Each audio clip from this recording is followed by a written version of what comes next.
The world has been experiencing for some years a wave of populism, and this coincides with a decline in democratic governance.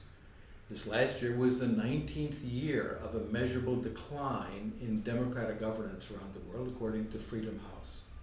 One of the most powerful driving forces for this is populism, or authoritarian populism, as it's sometimes called, which is an ideology for the securing of power. It begins by positing a distinction within the population between the people, the true people, and the enemies of the people.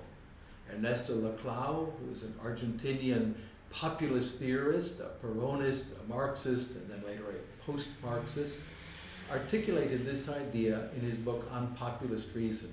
It distinguishes the people from the enemies of the people.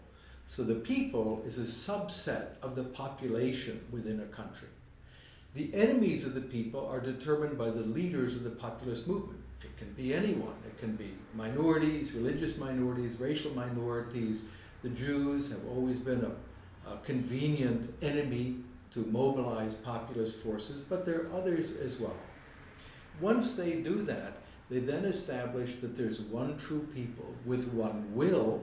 This is not true of free societies. People have multitudes of multiple different views, perspectives, plans, ideas about their lives, but instead, under populism, there's one will of one people.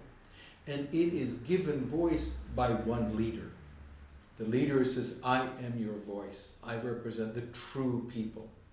And that means that you then have completely removed yourself from the realm of constitutionalism and from the rule of law to instead arbitrary will and power.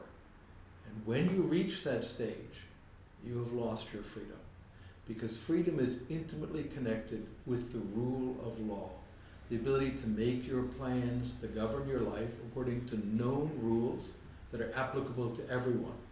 But under populism, those are replaced with the decisions of the rulers who claim to represent the true people.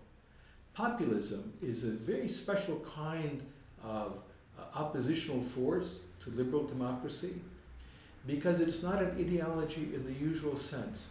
It's the structure of an ideology that can be filled by any form of hatred that is available to a populist leader, whether it's hatred of religious minorities, ethnic minorities, financial minorities, the 1%, whatever it happens to be.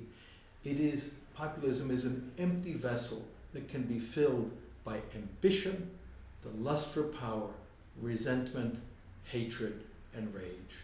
If we want to live in free societies, we must resist this populist temptation of seeing our neighbors as enemies.